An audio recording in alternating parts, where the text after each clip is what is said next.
નમસ્કાર મિત્રો, અમારી યુટ્યુબ ચેનલ આવો ભક્તિ સત્સંગમાં આપ સૌનું હાર્દિક સ્વાગત છે।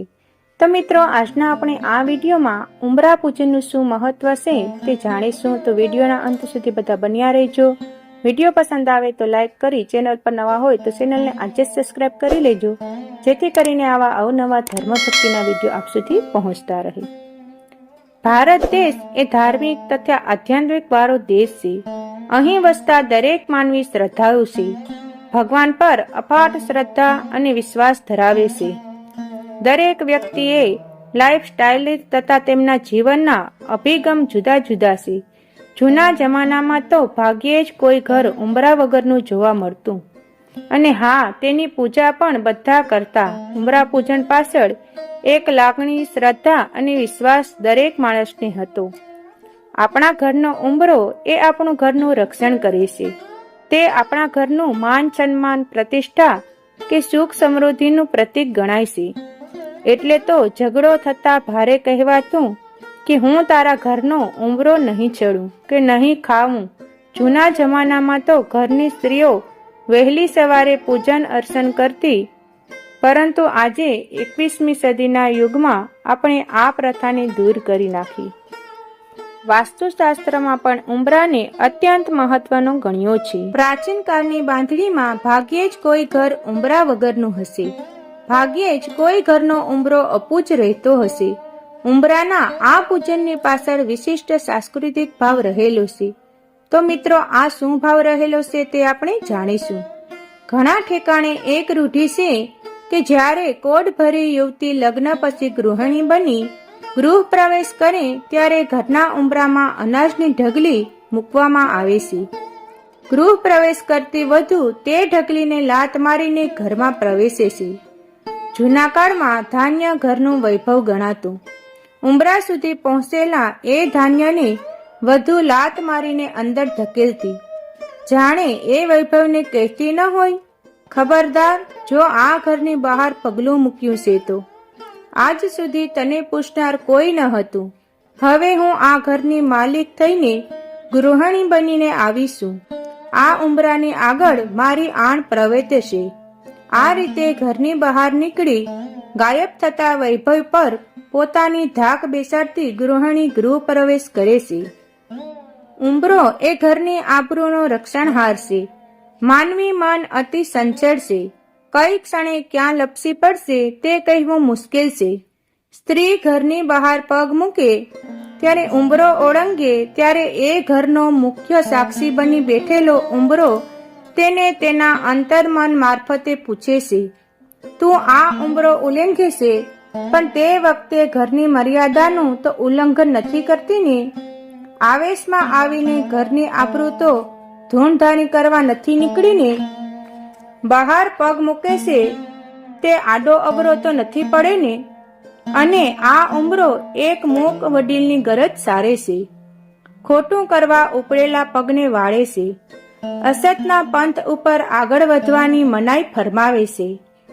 આ ઉંબરો ઘર બહાર નીકળતા પુરુષને પડકારે છે, અત્યારે આ અસુર વેળાએ ક્યાં ચાલ્યો? ખાનદાન ઘરના માણસો આ રીતે અંધારામાં રખડવા જતા હશે?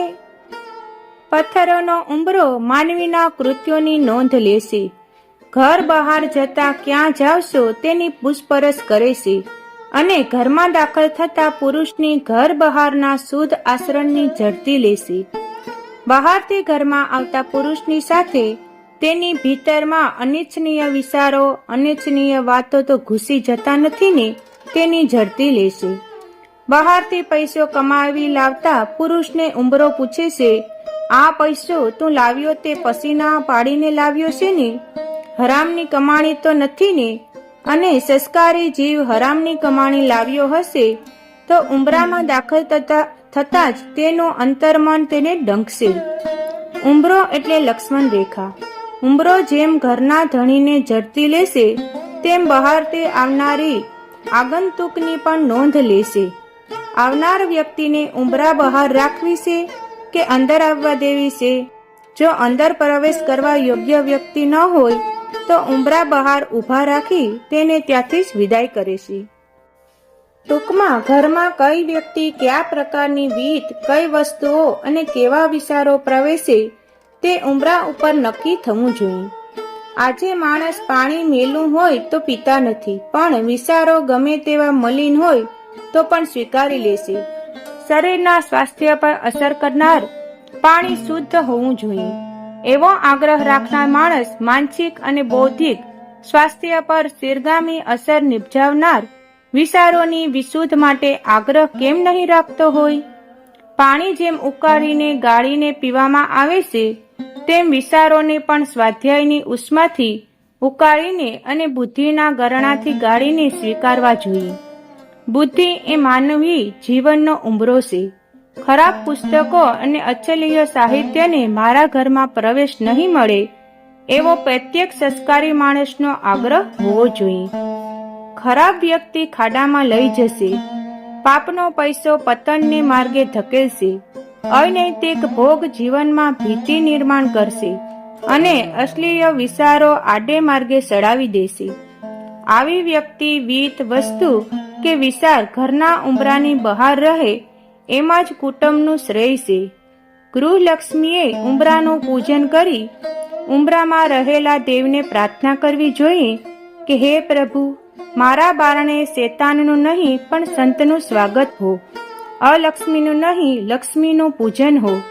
મારા ઘરમાં ભોગથી નિર્માણ થવા વાળી ભીતિ નહીં પણ પ્રસાદથી પ્રાપ્ત થતી પ્રસન્નતા વ્યાપતી રહો. કુવિચારોનો કચરો નહીં પણ સદવિચારોનું સામ્રાજ્ય સર્જાઈ રહો. ઉંબરો એટલે મર્યાદા. આપણા જીવનમાં વિચાર, વિકાર, વાણી, વૃત્તિ અને વર્તનની મર્યાદાઓનો સ્વીકાર હોવો જોઈએ.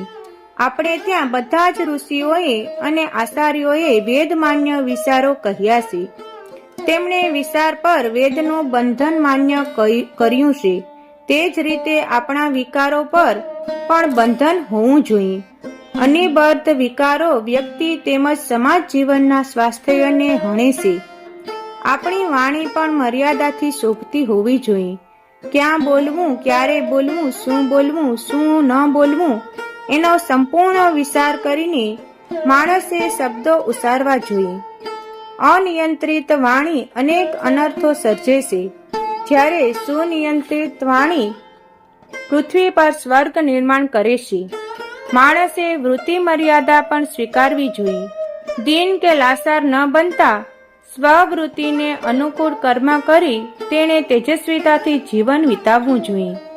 વૃત્તિ સંકરતાથી વર્ણ સંકરતા ઊભી થાય છે અને સમાજની વ્યવસ્થા ખોરવાઈ જાય છે.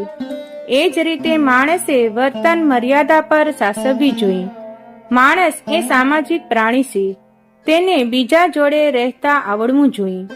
મારા પ્રત્યેક વર્તનને ભગવાન જુએ છે એ ભાવ દ્રઢ થાય તો આપણું વર્તન સ્વયં સુયંત્રિત બની જાય. ભગવાન શ્રી રામે પોતાના જીવન દરમિયાન બધી જ મર્યાદાઓનો યથોચિત પાલન કરી દેખાડ્યું છે અને તેથી જ તેઓ મર્યાદા પુરુષોત્તમ કહેવાય છે. સંક્ષેપમાં મારા વિચારો વેદમાન્ય, વિકારો ધર્મમાન્ય, વાણી શાસ્ત્રમાન્ય, વૃત્તિ વર્ણમાન્ય તેમજ વર્તન ઈશમાન્ય હોવું જોઈએ. એવો સંદેશ પરોક્ષ રીતે ઉંબરો પોતાની મૂક ભાષામાં આપે છે. ઘરના પ્રતિહારી, વૈભવ અને ચારિત્ર્યના રક્ષક, લક્ષ્મણ રેખાના દર્શક તેમજ મર્યાદા પાલનના પ્રેરક એ ઉંબરાને ભાવપૂર્ણ નમસ્કાર કરીએ છીએ. તો મિત્રો, આ વિડીયોમાં આપણે ઉંબરાનું શું મહત્વ છે તે જાણ્યું. જો વિડીયો પસંદ આવ્યો હોય તો લાઈક કરી દીજો. હવે નવા વિડીયો સાથે મળીશું. ત્યાં સુધી સૌને જય સિયારામ, જય શ્રી કૃષ્ણ.